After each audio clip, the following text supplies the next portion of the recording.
Título de la lección: Ídolos del alma y otras lecciones de Jesús. Nuestro texto inicial se encuentra en Evangelio de Mateo capítulo 18, verso 1. En aquel tiempo los discípulos vinieron a Jesús diciendo: ¿Quién es el mayor en el reino de los cielos? Sin importar dónde nacimos y nos criamos, necesitamos estudiar la palabra de Dios, porque en ella aprendemos por nuestra propia vista y sin que otros nos engañen, a descubrir y aprender de ella los valores éticos y principios morales para todos, sin excepción, que deben gobernar las vidas de todo ser humano, todos, para tener éxito en la vida y estar en paz con Dios. Como seres humanos, somos producto del ambiente y la cultura. Ellos dan forma a nuestros valores, creencias y actitudes. No importa si te has criado en un área metropolitana o en una aldea sin agua potable, la cultura y el ambiente en los que creciste han influido grandemente en hacer de ti lo que eres. Y aun si te movieras a un ambiente distinto, aquel en el que te criaste ya te ha dejado en ti una marca que te acompañará toda la vida. Lamentablemente, la mayoría de los ambientes y las culturas actúan en contra de los principios del reino de Dios. Este es un mundo caído. Los valores, la moral y las costumbres reflejan esa situación y no podría ser de otro modo. Así como tampoco es fácil para nosotros notar esto, justamente porque estamos inmersos en ese ambiente. Así nos criaron. Somos parte de un mundo que se revela ante Dios. El propósito de la obra de Dios es atraernos de vuelta hacia Él y mediante su amor por nosotros, revelarnos los valores, la moral y las normas de su reino eterno. Como veremos, estos a menudo son grandemente diferentes de aquellos en los cuales hemos nacido y crecimos. Así también los discípulos de Jesús tenían que aprender estas lecciones, como debemos hacerlo nosotros. ¿Quién no quiere ser grande o hacer cosas grandiosas? Este deseo no siempre surge del egoísmo o de la arrogancia. Podrías estar desempeñándote lo mejor posible, esperando que tu trabajo y tu esfuerzo sean de bendición para otros. Sin embargo, el problema aparece al intentar definir grandeza. Es muy fácil para nuestras mentes caídas comprender este concepto de forma muy diferente de la visión de Dios. En Mateo capítulo 18, Jesús, para definir la verdadera grandeza, llamó a un niño a su lado y dijo que cualquiera que se humille como este niño, ese es el mayor en el reino de los cielos. Jesús no habló acerca de ser un gran predicador o un gran empresario, ni siquiera un gran filántropo. La grandeza a la vista de Dios es lo que somos por dentro, no lo que hacemos exteriormente, aunque lo que está dentro impactará en lo que hacemos externamente. Nota, Jesús define la grandeza de una manera que la mayoría de las personas en el mundo no lo hace. Porque ¿quién despierta un día y decide que la grandeza que él quiere en la vida es ser tan humilde como un niño pequeño?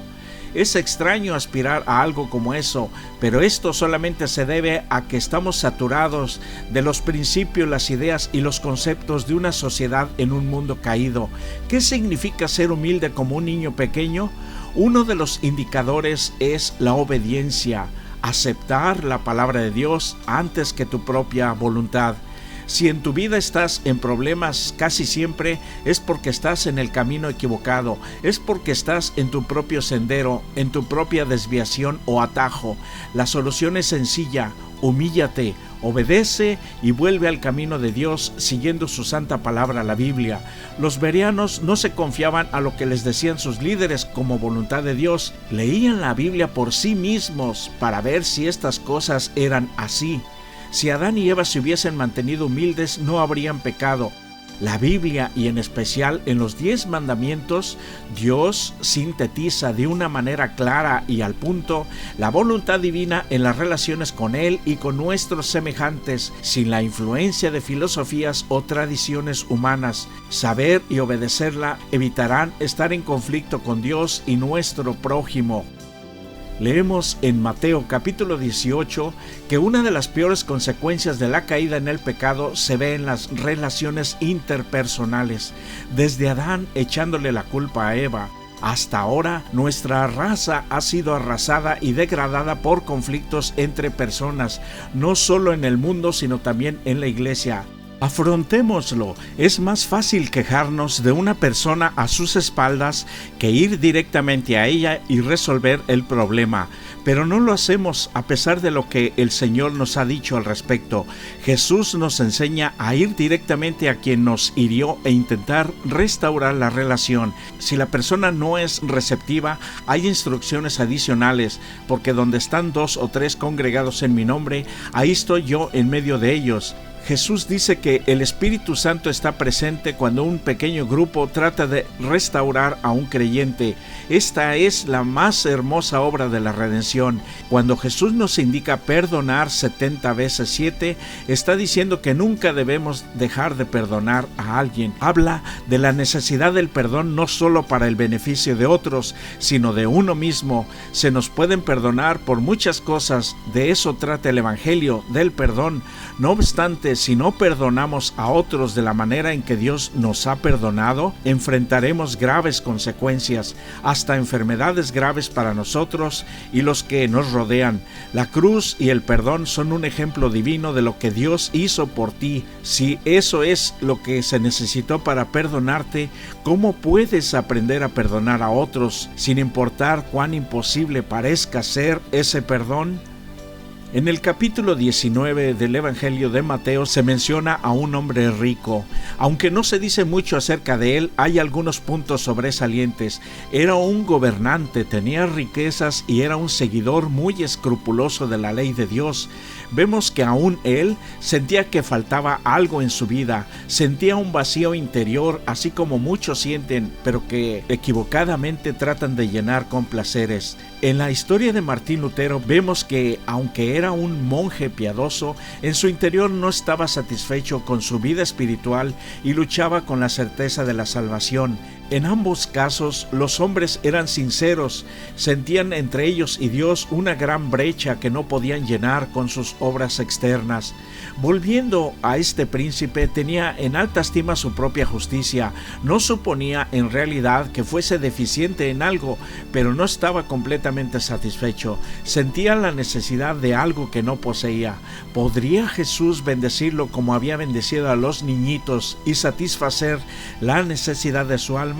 No se trata solo de nuestras buenas obras. En los escritos de Pablo enseña que la ley no nos salva, sino que más bien señala nuestra necesidad de salvación, así como las señales en la carretera nos señalan cómo llegar salvo a casa. Esas señales tendrán valor si las obedecemos. Jesús quería guiar a este hombre para que viera su propia necesidad de algo más de lo que él estaba haciendo. Después de todo, si solo guardar la ley pudiera salvarnos, entonces el joven ya habría sido salvo, ya estaría feliz, puesto que era escrupuloso en guardarla. Cuando el Evangelio entra en el corazón, se echará de ver y los ídolos del alma y cualquier cosa que sea un obstáculo para nuestra relación con Dios, los echaremos voluntariamente fuera de nuestra vida. En este caso era el dinero. Jesús notó cuán difícil es que un rico pueda salvarse y no obstante poco después registra la hermosa historia de Zaqueo en el capítulo 19 de Lucas. Si tú le hicieras a Jesús la misma pregunta, ¿qué crees que te diría? Entonces Pedro dijo a Jesús: He aquí nosotros lo hemos dejado todo y te hemos seguido. ¿Qué pues tendremos? Quizás por ver cómo se alejaba el hombre rico, Pedro parece estar implicando que, a diferencia de este hombre y de otros que rechazaron a Jesús o lo dejaron después de un tiempo, ellos seguían fieles a Jesús, incluso a un gran costo personal. De ese modo, la pregunta es: ¿qué ganamos nosotros con esto? La vida a menudo es una lucha y el que está en el camino de Dios en este mundo no siempre nos evita momentos malos. Por eso la pregunta de Pedro tiene sentido. En el capítulo 19 nota que Jesús no reprendió a Pedro por ser egoísta ni nada parecido. Le dio primero una respuesta muy directa y después contó la parábola de los obreros y su salario. En resumen, recibirás de Jesús lo que Él ha prometido, la paz al seguir seguir a Dios ahora y la eternidad en el futuro próximo, pero lo mejor es disfrutar de la maravillosa presencia visible literal del ser a quien hemos aprendido a amar con todo nuestro corazón. Es Jesucristo, nuestro querido Salvador. En el capítulo 20 del Evangelio de Mateo, la madre de Juan y Santiago pidió a Jesús que sus hijos se sentasen en su reino, uno a la izquierda y otro a la derecha. Los hijos del trueno eran violentos, todavía estaban más preocupados por su propio futuro que por la salvación de los que los rodeaban, aún después de haber sido enviados a evangelizar a las regiones circundantes. Considera lo que entonces dijo Jesús: no saben lo que están pidiendo. ¿Pueden beber del vaso que yo he de beber y ser bautizados con el bautismo con que yo soy bautizado? En otras palabras, identificarse con la futura gloria de Jesús significaba primero identificarse con sus sufrimientos y su muerte, algo que ellos no habían previsto ni estaban listos para hacer. El hecho de que respondieran inmediatamente «podemos» muestra que no sabían de qué les estaba advirtiendo Jesús. Finalmente aprenderían. Se presenta aquí un contraste interesante en el que debemos pensar nosotros mismos. Como vimos, se nos prometen cosas maravillosas, incluso la vida eterna, si seguimos a Jesús. La Biblia también deja en claro que en este mundo seguir a Jesús tiene un costo, a veces muy grande. Jesús más tarde le dijo a Pedro que él moriría como mártir. Muchos creyentes a lo largo de la historia y aún hoy han pagado un precio elevado por seguir a Jesús. De hecho, sería sabio preguntarnos qué anda mal en nuestra vida si no hemos pagado un precio alto por seguir al Señor. No obstante, conociendo el futuro glorioso que nos aguarda, cualquiera sea el precio, es realmente bajo. ¿Y a ti? ¿Qué te ha costado seguir a Cristo?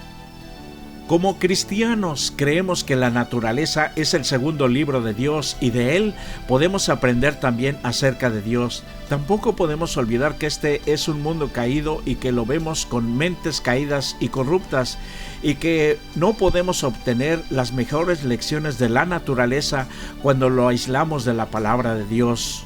El filósofo griego Aristóteles alegaba en favor de la esclavitud basada en su comprensión de la naturaleza, porque según él revela dos grupos de personas, uno de los cuales era inferior a los otros, como una bestia a un hombre. Así, una vida de sometimiento en esclavitud es ventajosa, según decía él. Esto es solo uno de los muchos ejemplos que podemos encontrar sobre el modo en que los principios mundanos de sus valores e ideas tergiversadas y que están en conflicto con los principios del reino de Dios. Acabo de leer un artículo en donde un actual, opulento e importante líder religioso se atreve a declarar que es necesario que exista y se enaltezca la desigualdad económica y que a los pobres hay que verlos casi como los salvadores de este mundo. Por eso mismo, sin importar dónde nacimos y nos criamos, necesitamos volver a Dios, y para evitar seguir en el engaño, tenemos que estudiar de veras la palabra de Dios, la Biblia, y aprender de ella la moral, los valores y los principios celestiales que deben gobernar nuestra vida. Nada es más confiable. Resumiendo, Jesús hoy nos anima a considerar hacer parte de nuestra vida el verdadero perdón hacia los que nos han ofendido, también a reajustar nuestros valores morales y espirituales a la luz de la Biblia. La verdadera grandeza es tener la humildad de un niño para aceptar del mismo modo la voluntad divina para nuestra vida. Finalmente, obedecer la ley de Dios, los 10 mandamientos, es correcto, pero debe de tener como base el amor, el reconocimiento y la gratitud hacia Dios. Estos son los frutos que espera ver Dios en nosotros. Hoy es un día que podemos estar más cerca de Jesús y tener la bienaventurada esperanza de su venida en gloria, cuando acabarán todos los males y sufrimientos que ahora vivimos. Confiados en tal esperanza, te deseo lo mejor de esta vida y la venidera. Sí, el Señor viene conmigo a donde vaya.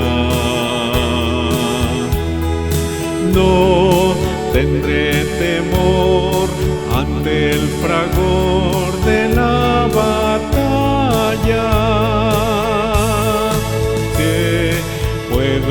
decir que cuento ya con su compañía. No me dejará al trabajar de noche o día. Sé que es lo mejor que justo a mí me sucediera. Al permitir que Cristo en mi vida cambiara, Cristo cambiará igual tu ser, nuevo lo hará.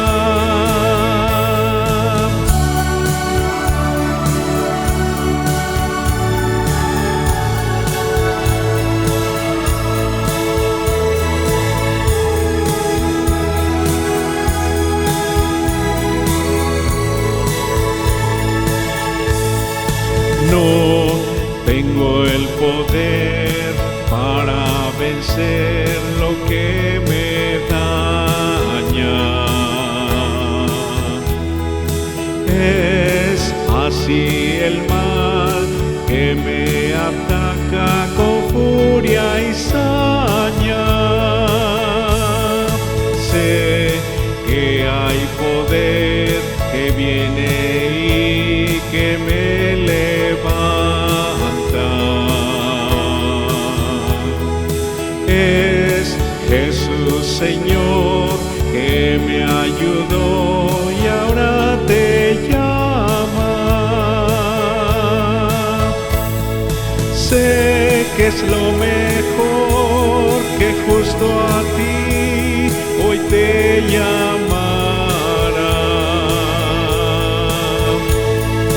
Debes de saber, si Cristo en ti tu vida cambiará. Cristo cambiará igual tu ser, nuevo lo